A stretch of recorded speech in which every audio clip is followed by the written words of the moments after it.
Hey guys, आज मैं explain करने वाला हूँ फ्रैंकली स्पीकिंग सीजन 1 के एपिसोड नंबर 11 को। अगर आपने पिछले एपिसोड नहीं देखे हैं तो लिंक आपको डिस्क्रिप्शन में मिल जाएगा। एपिसोड की शुरुआत में सुबह सुबह यूजियों को दिखाया जाता है जो अपने घर का काम कर रही होती है और बाद में सब्जियां लेने के लिए मार्केट में आती है और फिर जा रही होती है। लेकिन अब रास्ते में कीबेक होता है जो अपनी माँ की हेल्प करता है। यूजियों बाद में यह कहती है कि एक महिला तुमको अपनी क्लास में इन्वाइट करना चाहती है ताकि तुम गाना गा सको। क्या तुम वहाँ पर जा सकते हो? हालांकि मैंने तो कह दिया था कि मेरा बेटा बहुत ही बिजी है, लेकिन किबेक कहता कि मैं चला जाऊँगा, मैं वहाँ पर गाना गा सकता हूँ, लेकिन आपको मेरे साथ चलना होगा तभी मैं जाऊँगा। यूजोंगी बाद में कहती है कि ठीक है, इसके लिए थैंक यू। अगले सीन में प्रेजेंट में किबेक को देखते हैं जो भागता हुआ अस्पताल में आता है और अपनी फैमिली को देख रहा होता है। बाद में अपनी माँ के पास आता है। बार एवर सोंगबेक भी रो रहा होता है। किबेक इसके पास आता है, वो कम्फर्ट दे रहा होता है और कह रहा होता है कि माँ ठीक हो जाएगी, तुम चिंता मत करो। अगले सीन में मीरा भी अंगदाई से बात करती है और कहती है कि जोवन कहाँ पर गया, उसका नंबर नहीं मिल रहा है, उसे मेरे पास लेकर आओ। अगर तुम ऐसा नहीं कर पाए तो तुम्हारी नौकरी चली जाएगी। अगले इसमें जोवन को देखते भी हैं जो कि एक जगह पर होता है और एक बच्चे से बात कर रहा होता है। अगले इसमें अस्पताल में किबेक को देखते हैं जो अपने पिता से बात कर रहा था और कह रहा होता है कि आपको घर पर जाना चाहिए और कपड़े चेंज करने चाहिए, मैं यहाँ पर रह लूंगा। लेकिन इंसू ने ऐसा करने के लिए मना कर दिया था। किबेक भी बाद में जा रहा होता है और यहाँ पर जुओ से मिलता है। बाद में दोनों बैठकर बात कर रहे थे। किबेक कहता है कि मैं नहीं जानता था कि अभी यहाँ पर काम करते हैं। जो आदमी से पूछता है कि हुआ क्या है।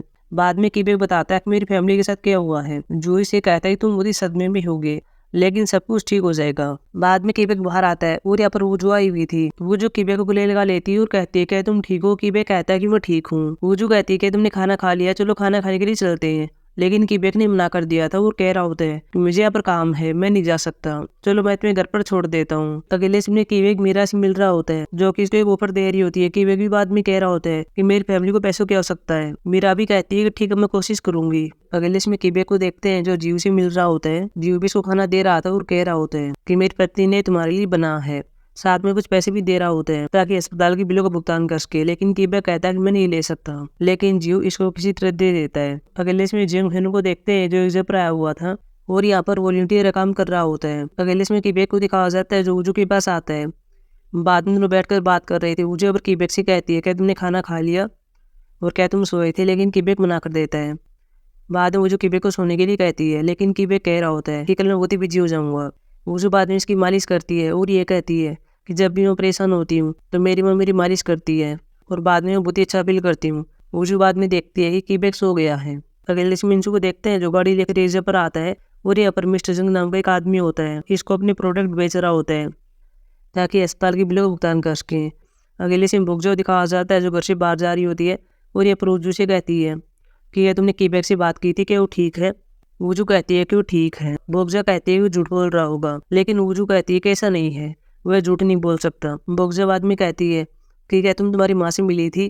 तुम्हें पता कि वह जाने वाली है। अगले से गोन को दिखाया जाता है, साथ में छायोन होती है। गोन छायोन से ये कहता है कि मेरा और उस लड़की का ब्रेकअप हो गया है, वह लड़की किसी और को पसंद करती है। मैंने इस बारे में अपने टीचर से बात की थी तो टीचर ने कहा था कि हम हमारी फीलिंग्स को कंट्रोल नहीं कर सकते हैं। मुझे लगता है कि आपके साथ भी ऐसा ही है, इसलिए आप उनबेक को पसंद करती हैं, लेकिन एक दिन मेरी तरह आपका ब्रेकअप भी हो जाएगा। छायोन भी बाद में हंसती है और गोनू गले लगाती है। बाद में ये दोनों साइकिल चला रहे होते हैं। अगले से वुजू को देखते हैं, साथ में हैंग होती है। वुजू ने एक नई स्क्रिप्ट तैयार कर ली थी और इस पर काम करी होती है। हैंग भी स्क्रिप्ट को देखती है और बाद में इसे कहती है कि अगर तुम्हें मेरी हेल्प चाहिए तो बता देना। वही एक जगह पर किबेक को भी देखते हैं जो अपना एक छोटा सा शो कर रहा होता है। अगले से रात को वुजू को देखते हैं जो अपना काम करी होती है। किबेक इसके पास शो की फोटो भेजता है। वुजू भी ये देखकर हैप्पी होती है और अगले सीन में अपनी माँ से मिल रही होती है। यहाँ पर वुजू की माँ यह कहती है कि मैं जल्दी विदेश जाने वाली हूँ अपनी फैमिली और बेटे के साथ। वुजू बाद में ये बताती है कि जब आपने मुझे वहाँ पर छोड़ दिया था तो आगे क्या हुआ था। मैं वहाँ से चली गई थी क्योंकि मुझे ऐसा लग रहा था कि कोई मुझको अपने घर के अंदर ले जाएगा और मैं तुमको नहीं देख पाऊंगी। और तभी मुझे यहाँ पर बोगजा मिली थी और बाद में मैं उनके साथ रहने लगी थी। मेरा पहले कोई भी नाम नहीं था, लेकिन मुझे स्कूल जाना था, इसलिए बोगजा ने मुझे एक नाम दिया जो कि वुजू है। वुजू की माँ बाद में कहती है मुझे माफ़ कर देना, जब मैंने तुम्हें छोड़ा था तब मैं तुम्हें देखने के लिए आई थी, लेकिन तुम वहाँ पर नहीं थी। हालांकि मैं यहाँ पर हर रोज तुम्हें देखा करती थी, लेकिन अब मैं तुमको नहीं देख पाऊंगी। बाद में रोने लगती है, लेकिन वुजू अपनी माँ के पास आती है और कहती है कि मुझे इस दुनिया में लाने के लिए और बोगजा जैसी माँ देने के लिए थैंक यू।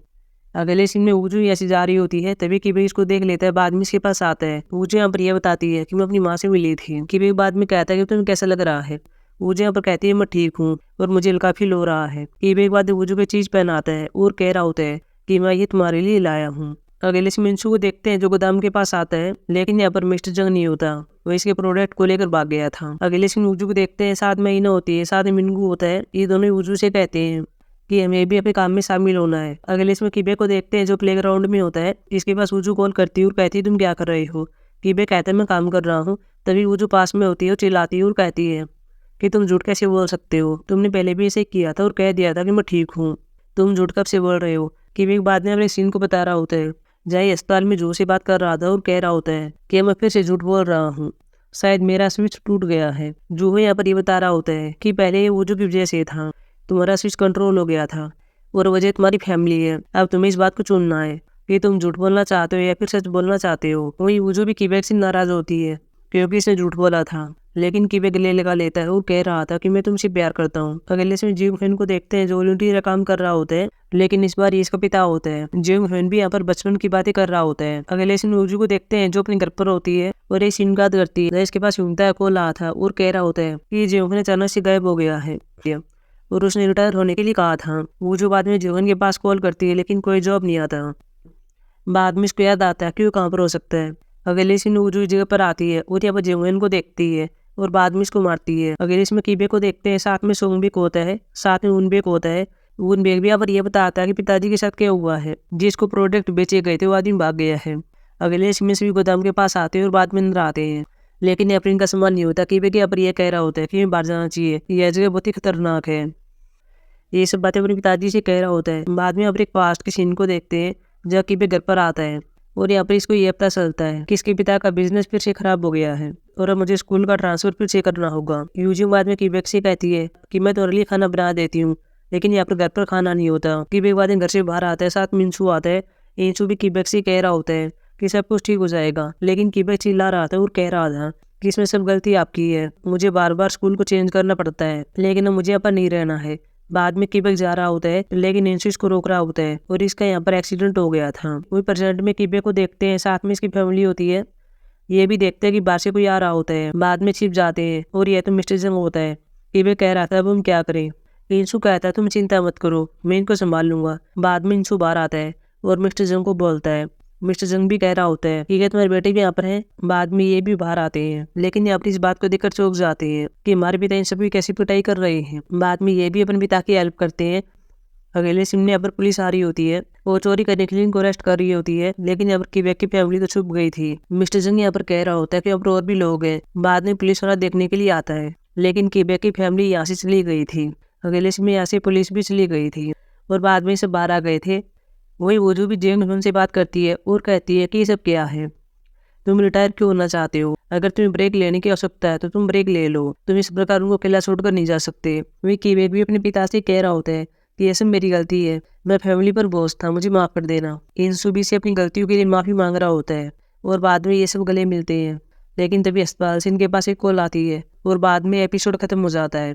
सो गाइस अब हम मिलेंगे एपिसोड 12 में, जो कि कल आने वाला है। तब तक के लिए बाय।